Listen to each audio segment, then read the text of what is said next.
হ্যাঁ, অবশ্যই ফাহমিদুল দেশে আসছে, অনেক ভালো লাগতেছে। এটা আসলে দর্শকদের হচ্ছে একটা স্বপ্নের মতো ছিল আসলে। অনেকে হয়তো ভাবছে যে আসলে ফাহমিদুলকে আর ডাকা হবে না, কারণ হচ্ছে রিসেন্টলি যারা এরকম কিছু প্লেয়ার দেশে আসছে হয়তো পারফরমেন্স বা বিভিন্ন কারণে আসলে তাদের একবার দেখার পর আসলে তেমন একটা দেখা হয় নাই। তো আমরা হয়তো ভাবছিলাম যে আসলে ফাহমিদুলকে দেখা যাবে না, তো যেহেতু ফাহমিদুলকে দেখা গেছে, আশা করতেছি বাংলাদেশের ফুটবল সমর্থকরাও খুশি এবং আমি নিজেও খুশি। আমার অনেক ভালো লাগতেছে।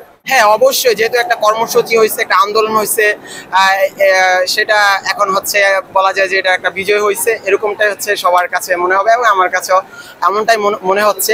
আর পাশাপাশি হচ্ছে আমাদের হচ্ছে একটু সন্দিহান ছিল যে আসলে আমরা যে এত কিছু করলাম, যে আসলে এটা কি করা ঠিক ছিল কিনা, যে আসলে সে কি এতটাই যোগ্য প্লেয়ার ছিল যার জন্য আমাদের কর্মসূচি অথবা আন্দোলনে যেতে হয়েছে। তো সেটা আসলে এখন মানে মনে হচ্ছে যে আসলে এটা সঠিক সিদ্ধান্ত ছিল, কারণ কোচ কাবরেরা যখন তাকে দ্বিতীয়বার দলে ডাকে, এতেই প্রমাণ করে যে আসলেই ফাহমিদুল দলের একজন যোগ্য প্লেয়ার, যার জন্য আসলে আমাদের এই কর্মসূচি বা আন্দোলন করার একটা যৌক্তিক কারণ ছিল। কোচ যদি তাকে নিয়ে কোনো ধরনের মানে থাকে যে আসলে আমি একটা গুরুত্বপূর্ণ ম্যাচে তাকে একাদশে রাখবো কিনা, তাহলে আশা করতেছি কোচ 4 তারিখে ম্যাচ দিয়ে তার আসলে তাকে টেস্ট করা বা ঝালাই নেওয়ার বিষয়টা আসলে কোচ ভালোভাবেই করবে। আশা করতেছি কোচ এখানে ভালো একটা সিদ্ধান্ত নিবে, সেটাই আশা রাখতেছি। এটা আসলে অনেক সময় যদি এটা অনেকটা বড় প্রবলেম হয়, তবে আশা করতেছি ফাহমিদুল সর্বোচ্চ চেষ্টা করবে।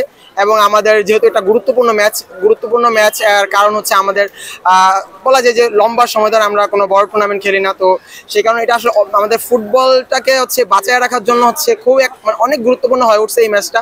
ফুটবলের যে বর্তমান যে পরিবর্তন দেখা যাচ্ছে বা অনেক বলা হয় যে বিপ্লব, তো এটা আসলে ধরে রাখার জন্য আসলে আমাদের ম্যাচটা খুব মানে গুরুত্বপূর্ণ, জয়টা গুরুত্বপূর্ণ। আশা করতেছি পুরো দল চেষ্টা করলে ভালো কিছু একটা হবে।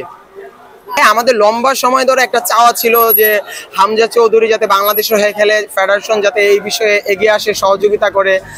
সেটার পরপরই হচ্ছে আমরা সমিত সোম, ফাহমিদুল সহ আরো যেটা আমাদের চাওয়া ছিল, সেই চাওয়াটা আমাদের বলা যায় যে এখন একটা পূর্ণ হয়েছে। তবে এটা একটা কথা আছে যে স্বাধীনতা অর্জনের চাইতে হচ্ছে রক্ষা করা কঠিন। তো ফেডারেশন এই জায়গাতে হচ্ছে ওই জিনিসটা ধরে রাখতে হবে। এই যে দলে যুক্ত হওয়া যে টিমের ব্যালেন্স, এই ব্যালেন্স তো আর সবসময় থাকবে না। এই ব্যালেন্সকে হচ্ছে রেগুলার যাতে বুস্ট করা বা আপডেট রাখা, এটার বিষয় হচ্ছে বাফুফে কাজ করতে হবে। আশা করতেছি যদি এটা ধরে রাখে, বাংলাদেশ ফুটবলের ভবিষ্যৎ অনেক ভালো হবে।